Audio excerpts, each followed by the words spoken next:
Bien-aimés dans le Seigneur, mes frères, mes sœurs, nous sommes tellement bénis ce soir par la présence de l'homme de Dieu, le prophète Prince Osongo. Il est le visionnaire du ministère Sainte Divine.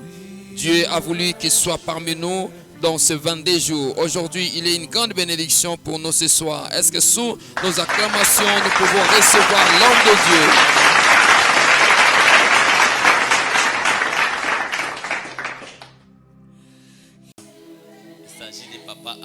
Il vient de Papa Amos. Alléluia. Papa, je suis très content, très béni de vous avoir comme père. Papa, et ce soir que vous ne serez pas déçus aussi. Et nous bénissons aussi les hommes de Dieu qui des éminents hommes de Dieu, le père de la vie, se tenir après et ce n'est pas facile. Mais je suis sûr à cause de la grâce qui est déjà libérée ici. Nous allons parler un peu et une personne sera aussi bénie. Je vais nous inviter à lire la parole de Dieu. Je suis dans Genèse chapitre 22. Genèse chapitre 22, le verset 1er. La Bible dit après ces choses. La Bible dit après ces choses, Dieu mit Abraham à l'épreuve. Et lui dit Abraham, il répondit, mais voici. Dieu dit, prends ton fils, ton unique, celui que tu aimes, Isaac, va-t'en au pays de Moria.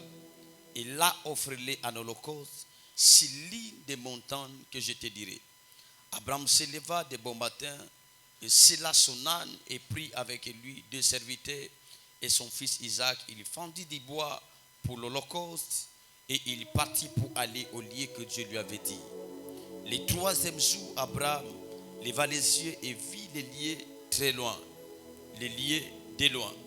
Et Abraham dit à ses serviteurs, restez ici avec l'âne, moi et le jeune homme, nous irons jusque-là pour adorer et nous reviendrons auprès de vous. Abraham prit les bois pour l'holocauste et les s'assit son fils Isaac et porta dans sa main le feu et les couteaux et marchaient tous les deux ensemble. Alors Isaac parla à Abraham, son père, il dit, mon père. Il répondit, mais voici, mon fils. Isaac reprit, voici le feu et les bois, mais où est l'agneau pour l'holocauste? Abraham répondit, mon fils, Dieu se pourvoira lui-même de l'agneau pour l'holocauste. Et s'y marchaient tous les deux ensemble, les paroles du Seigneur. Est-ce qu'on peut acclamer le Seigneur? 1 Roi chapitre 17. 1 Roi chapitre 17, le verset 1er, la Bible déclare ceci. Élie le Tishbite, l'un des habitants de Galade, dit Akab, l'Éternel est vivant et le Dieu d'Israël dont je suis le serviteur, il y aura ces années ici, ni rosée ni pluie, sinon à ma parole. Et la parole de l'Éternel fut adressée à Élie en ces mots. Pas ici, dirige-toi vers le torrent de Kérit et va et cache-toi. Tu boiras de l'eau du torrent. J'ai ordonné au corbeau de te nourrir là. 1 Roi chapitre 18. Le verset 1er. La Bible dit, bien ces jours s'écoulèrent, la parole de l'Éternel fut ainsi adressée à Élie dans la 3e année. Va-t'en, va et présente-toi devant Akab, et je ferai tomber la pluie sur la face du sol. Et Élie alla pour se présenter devant Akab. La famine était grande à Samarie. Nous allons sauter, nous allons prendre le verset.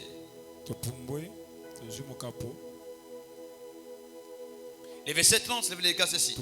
Élie dit alors à tous les peuples, approchez-vous de moi. Tous les peuples s'approcha de lui et il rétablit l'autel de l'Éternel qui avait été renversé. Il prit 12 pierres d'après le nombre des tribus des fils de Jacob, auquel l'Éternel avait dit à Israël, sera ton nom. Nous allons sauter le verset 36, il dit, au moment de la présentation de l'offrande, Élie, le prophète s'avança et dit, l'Éternel Dieu d'Abraham, Dieu d'Isaac, que l'on sache aujourd'hui que tu es Dieu en Israël et que je suis ton serviteur et j'ai fait toutes choses par ta parole, parole du Seigneur. Alléluia. Amen.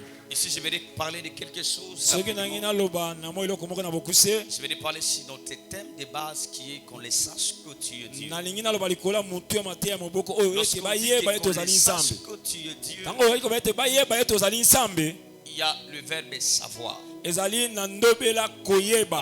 Qu'on les sache que tu es Dieu et que je suis ton serviteur. Lorsqu'on utilise le verbe savoir, on veut tout simplement dire la personne qui doit conjuguer le verbe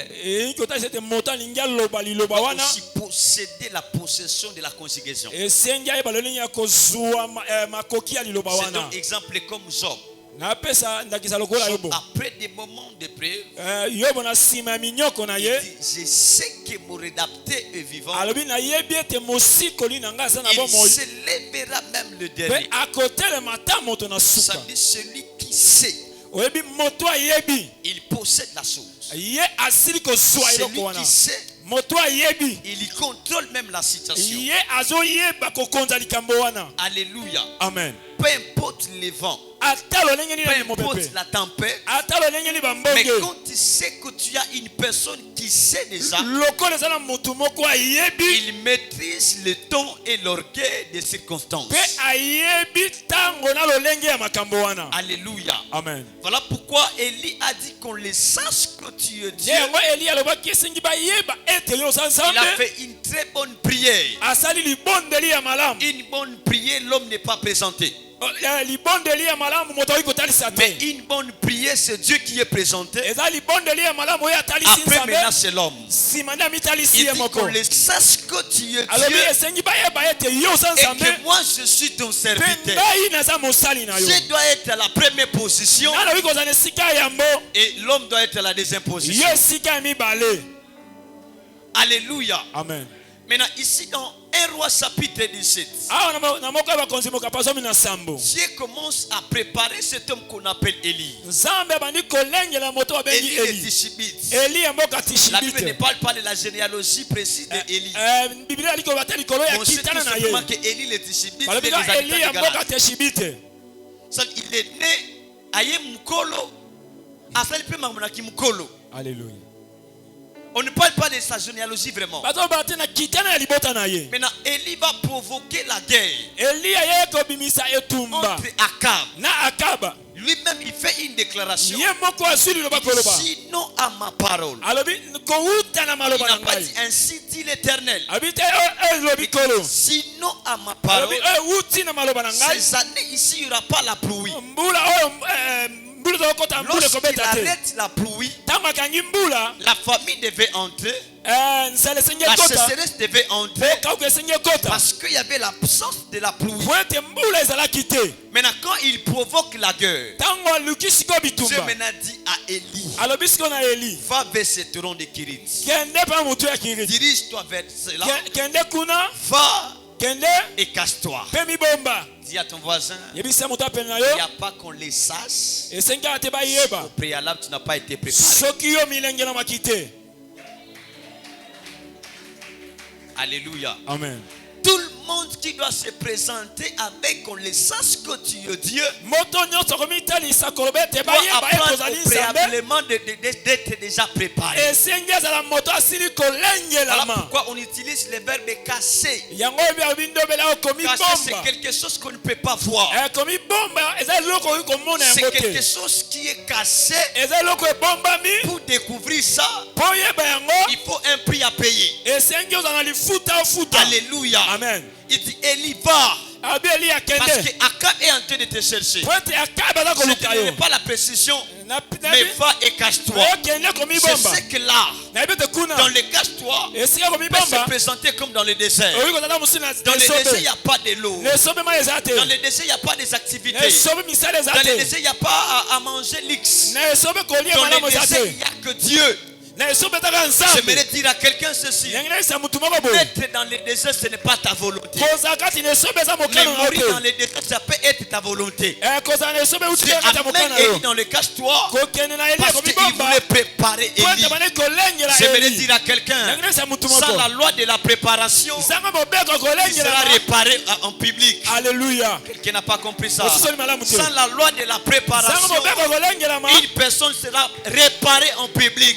Alors accepte la préparation pour ne pas être réparé en public. J'aimerais dire à quelqu'un ce soir, Dieu n'a pas confiance à des personnes qui n'ont pas préparé. Mais Dieu a toujours confiance à des personnes que lui-même a préparées. Après avoir préparé Élie, c'est le verbe qui devait se présenter. C'est le verbe présenter. Il dit va maintenant et présente-toi. J'aimerais dire à quelqu'un, avant de se présenter, il faut te cacher. Pourquoi? Le Dieu que nous servons, c'est un Dieu qui se cache. Il aime aussi qu'on le cherche. Voilà pourquoi il dit à Jacob, ce n'est pas dit à la maison de Jacob de me chercher vainement. Il dit Isaïe, à Isaïe de te chercher. Mais alors que toi tu te caches, tu dis oui, je me cache parce que j'ai besoin qu'on me cherche. Bien-aimé dans le Seigneur, lorsque Élie se présente maintenant devant Akab, laquelle devait maintenant commencer? Laquelle devait maintenant commencer? Où c'était à la montagne? À la montagne du mont Carmel. Lorsqu'on parle de la montagne, il y a des observations que j'ai retenues ici. 1 Roi chapitre 1er, 1 Roi chapitre 17. C'est la préparation. 1 Roi chapitre 18. C'est la présentation. Élie fait maintenant son retour devant Akab. Mais avant dans 17, il avait pris Akab. Mais ici dans 18, il vient maintenant se présenter. Deuxième observation, c'est le prêt par les faits. Le prêt par les faits. Pourquoi? Parce qu'il devait monter à la montagne. Troisièmement, troisième observation, c'est d'être à la montagne. Pourquoi à la montagne? En Israël, la montagne représentait un endroit où l'humain devait raconter les divins. C'est ça même dans Deutéronome, il dit vous avez assez demeuré dans cette montagne. Il dit tournez-vous et partez. Parce que la montagne, c'est un endroit de rencontre entre l'humain et le divin. Voilà pourquoi Dieu dit à Abraham, il dit à Abraham, si réellement tu m'aimes, donne-moi ton Isaac, donne-moi ton fils. Abraham devait prendre Isaac et monter avec lui à la montagne. Il a pris ses serviteurs, il a pris des serviteurs, il a pris même l'âne. Après c'est tenté de se diriger. En cours de route, il dit à ses serviteurs, restez ici. Moi je monterai avec l'enfant et nous allons monter pour adorer. Or ici quand on parle de l'adoration, l'adoration devait être dans 1 Roi chapitre 18. Le prophète là-bas devait adorer les idoles. Alléluia. Amen. Pourquoi il devait monter à la montagne? Trois avatars à ce qu'on sait la montagne. Numéro 1, celui qui se tient à la montagne de l'Éternel voit plus loin, il voit les dangers de loin, il avertit ceux qui sont tout autour. Numéro 2, celui qui se tient à la montagne de l'Éternel, il a la capacité de briller, il a la capacité d'influencer, il a la capacité d'impacter.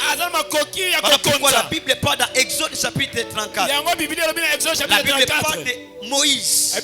Moïse, il était à la montagne parce que Dieu lui voulait à la montagne. Il dit Moïse, c'est à toi de monter à la montagne et c'est à toi de rester à la montagne. Pourquoi rester? Rester veut dire tout simplement demeurer. Et demeurer veut dire tout simplement continuer à être. Alors, il devait rester à la montagne étant qu'un prophète. Alléluia. Amen. Élie aussi devait rester un temps avec le Seigneur parce qu'il voulait écouter la voix de Dieu. Maintenant, quand il va se présenter devant la montagne, c'est parce qu'il a déjà vécu l'expérience personnelle avec le Seigneur. Alléluia. Amen. Troisième des choses, celui qui se tient à la montagne de l'Éternel reçoit une autre dimension de Dieu.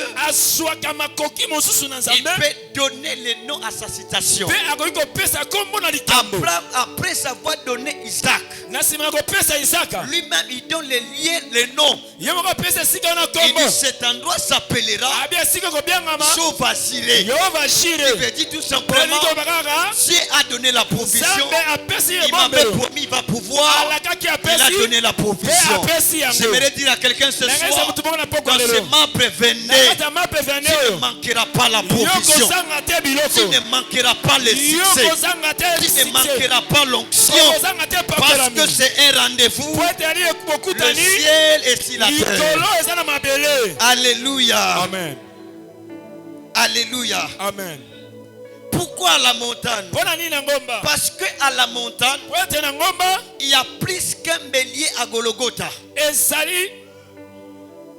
Il y a plus qu'un bélier à Golgotha. Ça veut dire quoi?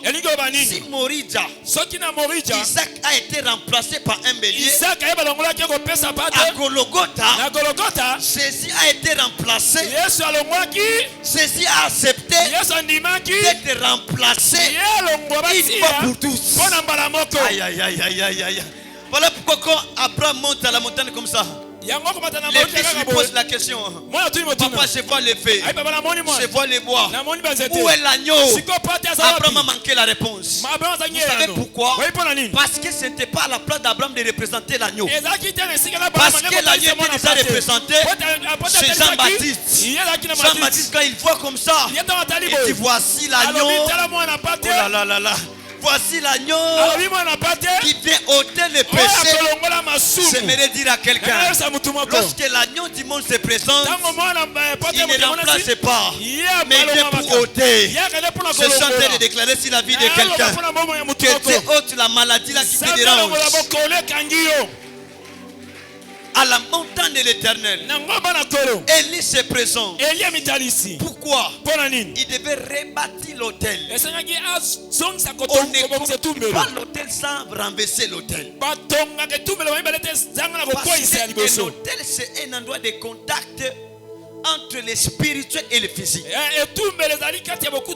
Et l'autel, c'est un endroit où l'humain peut raconter le divin. Dans un hôtel, se passe des choses. Un hôtel, ça se passe avec la parole.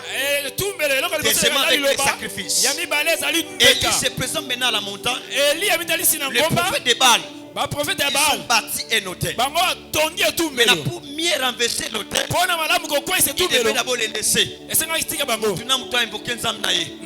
Ceux qui n'ont pas le sala, ceux qui n'ont pas le sala, ils ont crié, rien. Élie a compris. Ici, à la montagne, c'est la connaissance de la personne que je sers. La Bible déclare ceci. Élie dit que invoquez-les. Chose grave à quitter. Élie descend comme ça. Qu'est-ce qu'il va faire? Il applique la même chose. Quand il y a une formule au Basaïla qui lui aussi prend même formule. Il y a ton voisin formule et changer. Alléluia. Mais il y a un négo changer en haut. Alléluia. Aïe aïe aïe aïe aïe. Alléluia. Élie va maintenant faire quoi? Rebâtir l'autel de Dieu. Parce que dans nos familles, il y a des hôtels qui ont été construits. Il y a des réclamations qui se passent. Tu ne peux pas commencer à construire si au préalable tu n'as pas encore investi. Je connais un frère. Il était en train de se préparer pour voyager en France. Ses frères, il faisait comme ça. Il priait. Dieu lui a fait grâce. Il monte à l'avion.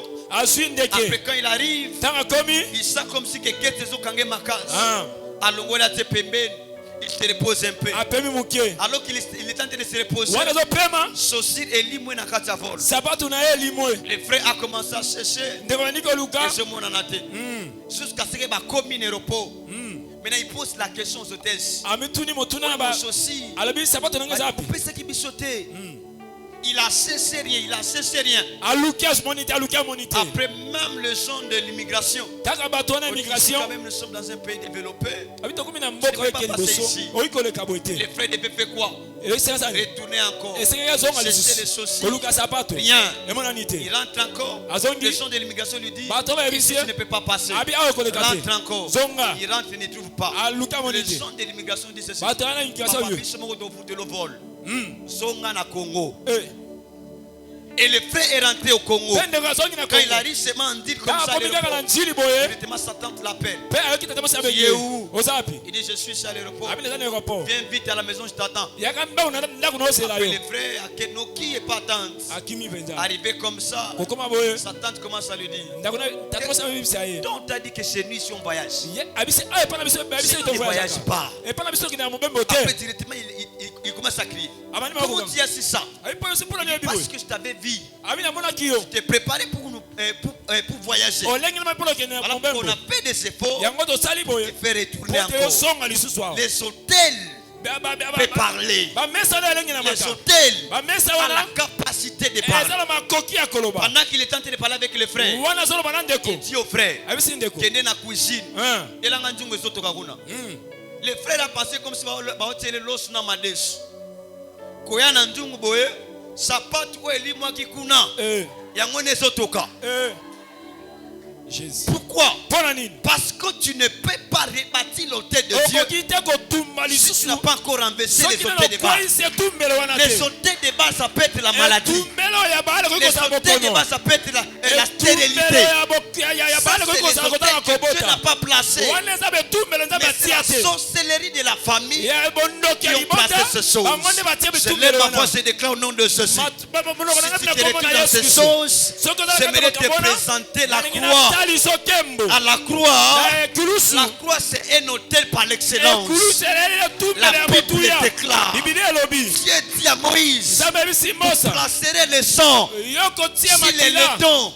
Lorsque l'ange de la mort passera, il trouvera le sang, il passera outre. Le sang de ceci a la capacité de parler. En d'autres termes, lorsqu'il dit à Moïse, vous placerez le sang, lorsque l'ange de la mort il trouvera le sang va parler. Ici quelqu'un ne peut pas mourir parce qu'il y a déjà le sang. Ici quelqu'un ne peut pas être par terre parce qu'il y a déjà le sang. La Bible déclare le sang de Jésus crie plus fort que le sang d'Abel.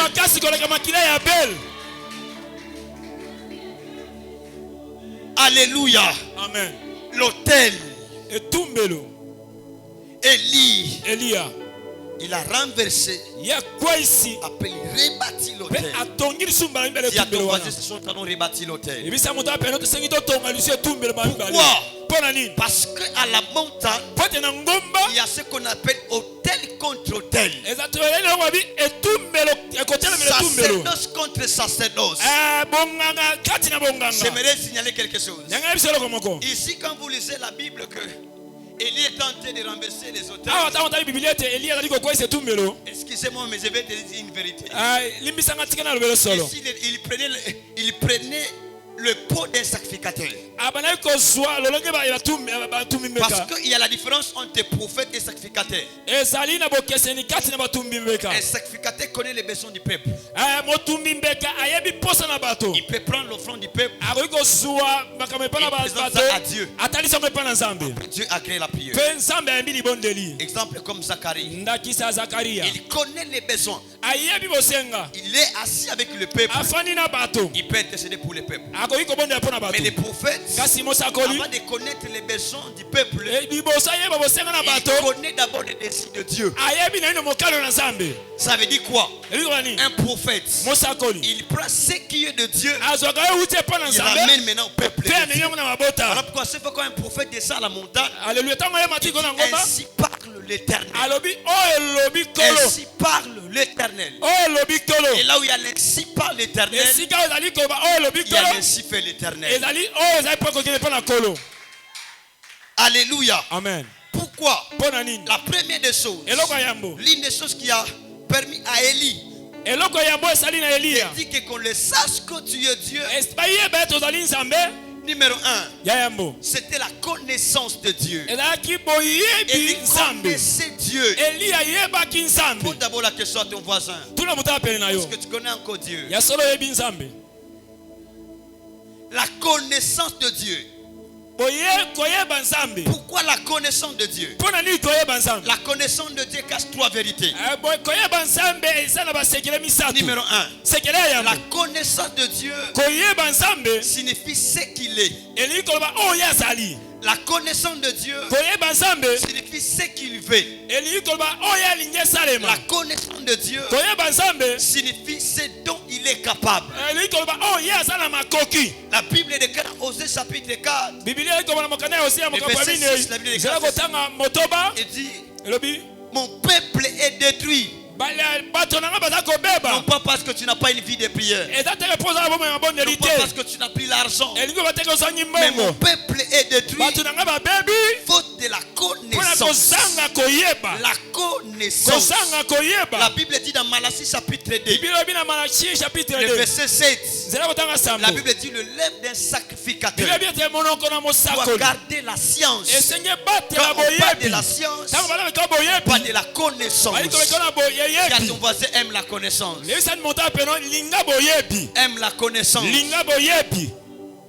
Dans ce monde où nous sommes, un homme qui a la connaissance est qualifié parmi des grands hommes. Un homme qui aime la prière est qualifié comme un homme puissant. Mais est-ce que tu aimes la connaissance? Voilà pourquoi on m'a appris. C'est ça.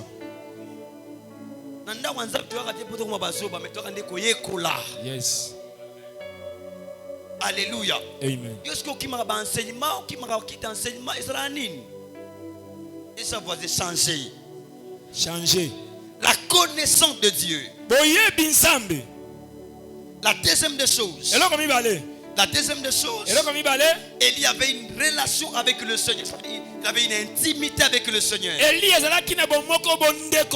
Dis à ton voisin l'intimité avec le Seigneur. L'intimité avec le Seigneur. Bien-aimé dans le Seigneur, s'il y a des choses que tu dois privilégier, c'est ta relation personnelle avec Dieu. Ta relation avec Dieu, c'est plus que Camelo. Ta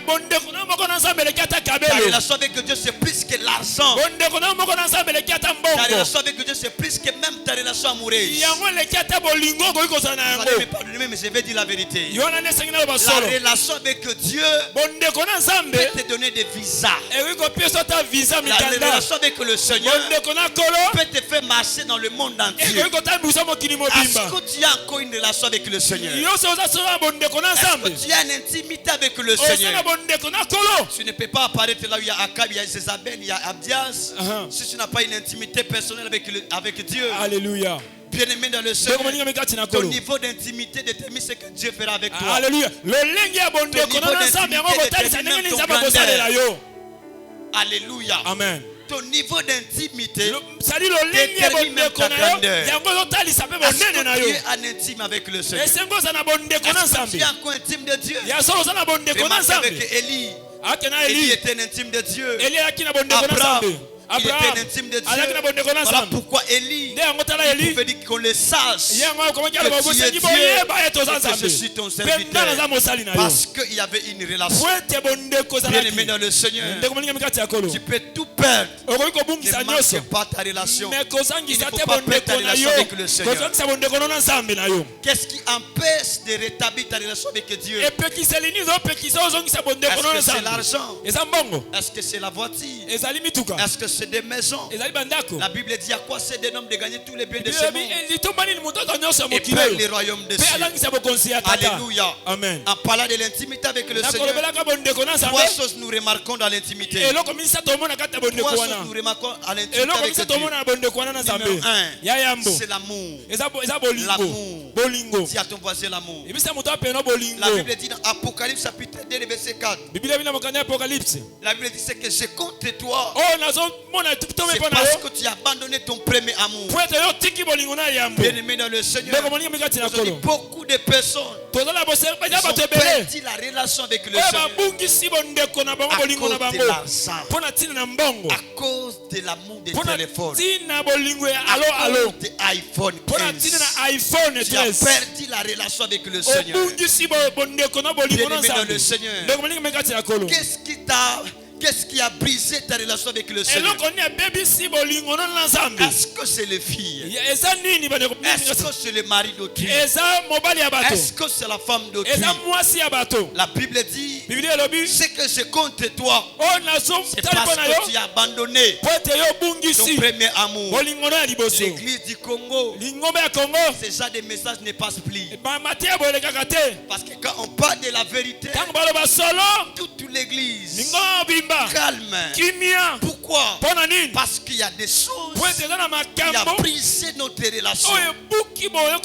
Beaucoup de gens commencent à privilégier des relations amoureuses plus que Dieu, l'argent plus que Dieu.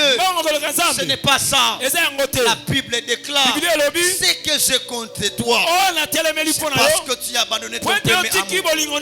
Bien-aimé dans le Seigneur, ne cherche pas Dieu pour ce qu'il a, mais cherche Dieu pour ce qu'il est. Quand ce qu'il est, il te donnera ce qu'il a. Est-ce que tu cherches Dieu pour l'argent? Est-ce que tu cherches Dieu pour des voyages? Je te dirais désolé. Pourquoi? Ne cherche pas Dieu pour les matériels. Ne cherche pas Dieu parce que tu es piaqué.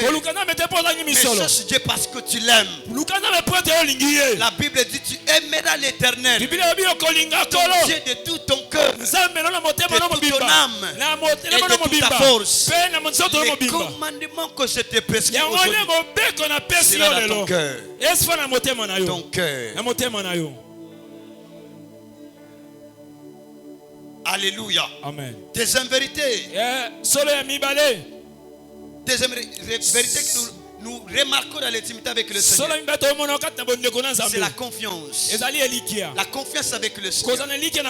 Personne ne peut être dans une relation où s'il n'y a pas la confiance. S'il n'y a pas la confiance, avec Dieu c'est comme ça. Lorsque tu pars dans des moments sombres et difficiles, il ne te demandera pas beaucoup de choses. Il te posera tout simplement la question: est-ce que tu me fais confiance? Je me rappelle quand j'étais à l'humanité. Première année chez eux, j'ai manqué quelqu'un qui devait payer pour moi mes études. Après la nuit, j'avais pris la décision d'arrêter les études, de ne plus continuer à étudier.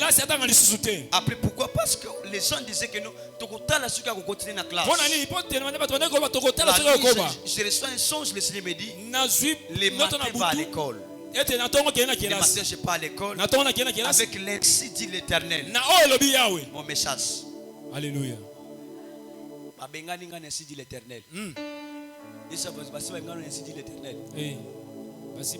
deuxième fois je pars encore. Mabengani. Pour la troisième fois, j'ai pris la décision que non, je ne peux plus aller. J'entends une voix me dire: est-ce que tu me fais confiance? Nathalie problème. Nathalie na voix wana. Na se rappeler la première étape. Babengana Kinga. Je me pose la question: est-ce que c'est Dieu qui a parlé? Pour la troisième fois, je n'ai pas regardé le problème. Je répondis oui. Je te fais confiance. Il me dit: fort, je suis avec toi. Je suis le Dieu d'Abraham, Isaac et Jacob. Je t'attends à l'école. Je pars à l'école. Après, quand je entre comme ça, na bomba ni sibaba na saban na siba miso qui prépare na sate. Après, quand le préfet entre comme ça, tout le monde dit: dans la zone, Sonia Wap, Après directement la bonne nouvelle, le préfet m'appelle. Il me dit ceci. J'étais dans mon bureau. J'ai reçu un homme. Il était brun. Je ne sais pas si c'est ton père. Je me regarde. Ce n'est pas mon père. Mon père n'est pas brun. Il est noir. Il dit, mais moi j'ai reçu un homme. La bonne nouvelle, il a payé pour toi toute l'année. Natanga na mbongo lola. Ya pamba. Bien aimé dans le Seigneur. Peut-être tu es ici. Il y a un problème au niveau de tes études. Le Dieu qui nous a pris en charge, c'est le Dieu là qui va te prendre en charge. Je lève ma voix, je déclare au nom de Jésus que le Dieu de cette alliance te visite après, avant ce programme. Tu dis amen, c'est sur sa tâche. Tu dis amen, c'est sur sa tâche. Que Dieu là te prenne en charge au nom de Jésus. C'était comme ça. Et la bonne nouvelle, c'était rentré. Alléluia. Pourquoi? Parce que même si ça fait très mal, alléluia, apprends à dire à Dieu, je te fais confiance. Même si tu n'as pas mangé, apprends à dire à Dieu, je te fais confiance. Même si tu n'as pas de vêtements, apprends à dire à Dieu, je te fais confiance. Il a dit à Osée, je vais la tirer et la conduire dans le désert. Là, je parlerai à son cœur. Pourquoi? Dieu ne te demande pas beaucoup de choses. Il te demande tout simplement de lui faire confiance. Peut-être tu te poses la question ici. La bonne nouvelle que Dieu t'envoie ce soir, fais-lui confiance. Élie se retrouve à la montagne, en intimité avec le Seigneur. Il aimait Dieu. Il faisait confiance à Dieu. Dieu ne déçoit pas. Je vais dire à quelqu'un, un homme peut te mentir, un homme peut te promettre. Peut-être ça peut arriver, il ne réagit pas. Mais Dieu est fidèle. Dieu est fidèle. Le Dieu que je te prêche, il n'est pas un homme pour mentir. Le Dieu que je te prêche, il ne promet pas ce qu'il va faire. Le Dieu que je te prêche, il promet ce qu'il a réalisé. Fais-lui confiance. Numéro 3. Ce que nous remarquons à l'intimité avec le Seigneur, c'est l'obéissance. Dis à ton voisin l'obéissance. Dans une relation, même si tu peux acheter les SMS pour écrire, est-ce que tu vas bien, est-ce que tu as mangé, s'il n'y a pas l'obéissance, tu vas se séparer.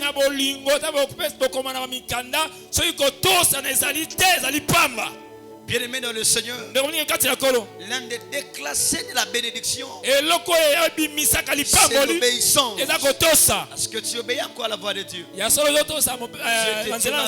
dis 22 jours de jeûne et prière. Mais toi, avant de venir, si tu manges, tu as mangé, hein? Avant de venir, si tu as mangé, tu vois que non, les passés ne te voient pas. Mais le Dieu que lui sait, il te voit. Il te voit. Je me retrouve à Isiro. Il y a ceux qui est venu me voir. Dit prophète, les pasteurs m'avaient interdit d'être dans cette relation. Nathalie pasteur n'a dit pasteur contre Ngaï. Ah c'est ce qui est naturel. Non. Abi prophète, je suis allé. Je me suis donné moi-même la bonne nouvelle. J'ai fait 5 ans dans cette relation. Mais ce qui m'arrive chaque jour, je me bats à petit mois kakop.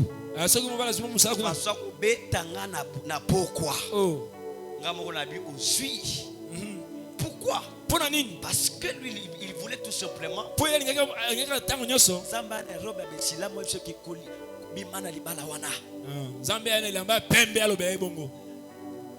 Tu as passé à travers son serviteur. Tu vas obéir. Cette sœur n'a pas voulu.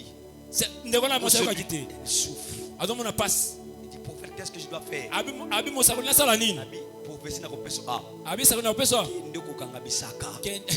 Toka. Bima. Alléluia. Amen. L'obéissance avec Dieu. Kotosa na nzambe. L'obéissance. Kotosa. Dis à ton voisin. Tu sais, dans ce programme, Dieu te réveille la nuit pour prier, mais tu ne pries pas. Dis à Dieu, je suis fatigué. Je suis faible. Je vais prier même une autre jour. Avec Dieu, s'il n'y a pas l'obéissance, tu n'iras pas loin. Bien-aimé dans le Seigneur, Deutéronome chapitre 28, verset 1er. La Bible utilise des conjonctions. Il dit si tu obéis à la voix de Dieu, voici toutes les bénédictions qui se répandront sur toi et seront ton partage. Si la conjonction si il oblige. Deuxièmement, c'est voici. Voici, c'est une proposition antérieure. Son synonyme veut dire tout simplement il y a. Je vous l'ai dit aux enfants d'Israël, il y a tout ce que vous en avez besoin. Ce que je vous demande, l'obéissance. Dis à ton voisin, obéis à la voix de Dieu. Alléluia. Amen. Premier ennemi d'intimité avec l'homme. Premier ennemi de l'intimité. Le péché. Dis à ton voisin le péché. Le péché détruit ta relation avec le Seigneur. Le péché brise la communion avec le Seigneur. Bien-aimé dans le Seigneur, tu ne peux pas aller très loin avec le Seigneur si tu es dans le péché. Le péché rend le diable amoureux de toi. Mais la sainteté rend le cœur de Dieu amoureux de toi. Fuis le péché. L'une des choses qui a fait qu'Élie puisse combattre avec les prophètes de Baal, parce qu'il défendait la sainteté. Garde-toi pire. Les maris d'autrui là que tu vis avec eux, ce n'est pas Dieu qui te l'a donné. Ce n'est pas Dieu. À l'époque, quand on grandissait, quand tu amènes quelque chose à la maison, ton père va te demander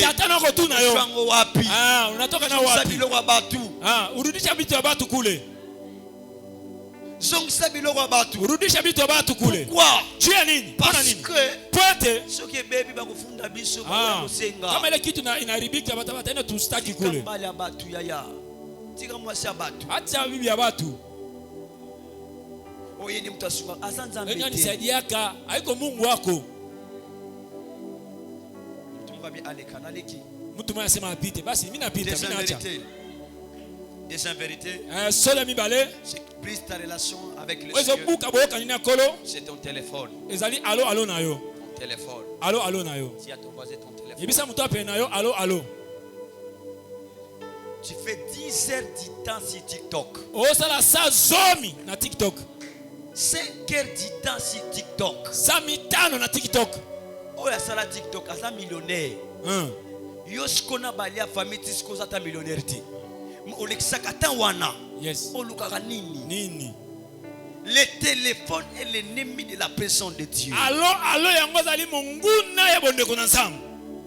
Bien-aimé dans le Seigneur, si tu veux aller très loin avec le Seigneur, apprends à te discipliner. N'aime pas les téléphones trop plus que Dieu.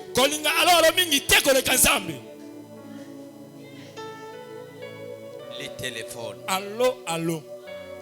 Vous savez, aujourd'hui, beaucoup des hommes de Dieu, ils sont plus puissants. Pourquoi? Parce que les téléphones.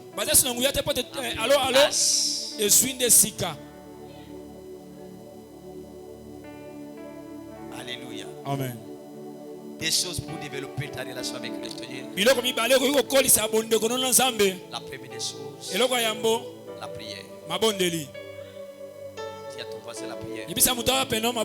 Voilà Voilà pourquoi on m'a appris au Tozo Kanzambe. Tozo Sambe là. Moi, si de Kabelo, premier coucheté, deuxième coucheté, troisième coucheté. Yes. Moi, si de Losambo. Losambo. Ce que j'aime avec la prière. La prière n'est pas un vouloir. La prière est un devoir. Ce que j'aime avec la prière. La prière est une conversation entre le Fils et le Père. La prière marche avec deux verbes. Verbe parler. Deux. Verbe répondre. Il dit à Jérémie, invoque-moi, je te répondrai. Je t'annoncerai des choses à venir. Bien-aimé dans le Seigneur, aime la prière. Celui qui vit dans la prière vit dans la révélation. Celui qui vit dans la prière vit en intimité avec le Père. Celui qui vit dans la prière vit en relation avec le Seigneur. Celui qui vit dans la prière vit en communion avec Dieu. Aime la prière. La prière, c'est un moyen de transport qui permet à l'homme d'arriver vers Dieu. Mais l'exaucement, c'est un moyen de transport qui permet à Dieu de rencontrer celui qui vit. Il n'y a pas une vie de lumière sans la prière. Aime la prière. Reste dans la prière. Demeure dans la prière. Et Dieu va faire sa part. La Bible déclare: oh toi qui écoutes la prière, tous les hommes viendront à toi. Oh toi qui écoutes la prière, tous les hommes viendront à toi. Je lève ma voix, je prophétise. Dans cette église, à cause de la prière, dans 3 mois qui arrivent, il y aura la croissance dans cette église. Je prophétise et je déclare la croissance dans cette église. Je prophétise et je déclare cet endroit va plus contenir des gens, parce qu'il est temps où Isho va tirer et entrer d'agir. La Bible déclare: Chaziré, qui s'y opposera? La Bible déclare: Chaziré, qui s'y opposera? Je déclare, à cause de la prière, Dieu te bénira. À cause de la prière, Dieu te guérira. À cause de la prière, Dieu rendra ton nom grand. Donne-moi un bon amen. Je déclare au nom de Jésus, à cause de la prière, puis les miracles de Dieu. J'aimerais dire à quelqu'un, lorsque la prière devient une attitude, les miracles deviennent un style de vie. Je suis en train de prophétiser la vie de quelqu'un. La Bible déclare: voici les miracles qui accompagneront ceux qui auront crié à mon nom. Ceux qui auront crié à mon nom. La Bible déclare: à mon nom, vous chasserez les démons. À mon nom, vous imposerez la main au malade. Le malade seront guéris. Jésus ne nous a pas laissé des maisons. Jésus ne nous a pas laissé l'argent. Mais Jésus nous a laissé son identité. La Bible déclare: à mon nom, vous imposerez la main au malade et les malades seront guéris. Alors que je parle, si tu es enseignant, tu es malade, reçois la guérison. Si tu es enseignant, tu ne marches pas, reçois la guérison. Si tu es enseigné, tu ne parles pas, reçois la guérison. La Bible déclare: en ce jour-là, le sourd entendra la voix de Dieu. Alors que je suis en train de parler, reçois un miracle de la part de Dieu. La dernière des choses, nous allons se lever après, nous allons prier. La dernière des choses, c'est la foi. La foi. La foi. La foi. La Bible déclare: si tu crois, tu verras la gloire de Dieu. J'aimerais citer ici, je connais un papa, je connais un pasteur. En fin de l'année, il est en train de déclarer, il dit: cette année, je déclare cette église, personne ne va mourir. C'est papa a déclaré. Papa a déclaré. Alors qu'il est en train de déclarer, il y a un papa qui était assis, il se lève, il dit: je reçois cette parole. Il prend la clé de sa voiture. Il va s'aimer. Après le parti continue. Il dit, je déclare, cette année, vous n'allez pas enterrer quelqu'un. Après 2 semaines après, le papa est rentré à la maison. Quand il rentre chez lui à la maison, il trouve Gelo. Il était malade. Il se déplace pour aller au travail. Sa femme l'appelle. Il dit, chérie, tu es où? Il perd notre fils. Gelo vient de mourir. Il dit que non, mon fils ne peut pas mourir. Non, mon fils ne peut pas mourir. C'est papa. Il n'a pas appelé les hommes de Dieu. Il n'a pas appelé même les serviteurs de Dieu. Il est allé rapidement à l'église. Il dit au technicien, soit flash disque oyo. C'est là ma déclaration. Il disait, cette année, personne ne va mourir. Le papa a pris la prédication. Il rentre avec ça à la maison. Quand il rentre à la maison, il prend amplificateur. Il prend son fils. Il est allé dans le salon. À l'équipe prédication. Il complète sa déclaration. Cette année, personne ne va mourir. Personne ne sera par terre. Lorsqu'il a mis ça, il appelle Gelo. Il a écouté ce que mon pasteur disait. C'est que cette année, on ne va pas enterrer quelqu'un. Gelo était toujours par terre. Il remet encore. Il dit Gelo, écoute ce que mon pasteur disait. Gelo était toujours par terre. Pour la 3e fois, Gelo, tu n'as pas écouté. Pourquoi vous les cadavres? Alléluia. Il revient. Gelo était toujours par terre. 4e fois, il appelle Gelo. Gelo par terre. 5e fois, Gelo par terre. 6e fois, il dit que Seigneur, ne déçois pas mon pasteur. Alléluia. Tu es son Dieu. Sois derrière cette déclaration. Alléluia. Cette année, personne ne va mourir. Il appelle Gelo.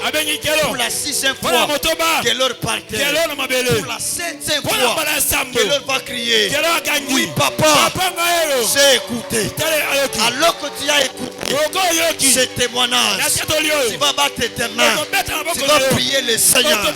Tu vas dire à Dieu, si je suis malade, guéris-moi. S'il y a un problème d'argent, donne-moi l'argent. Est-ce que tu peux monter en prière?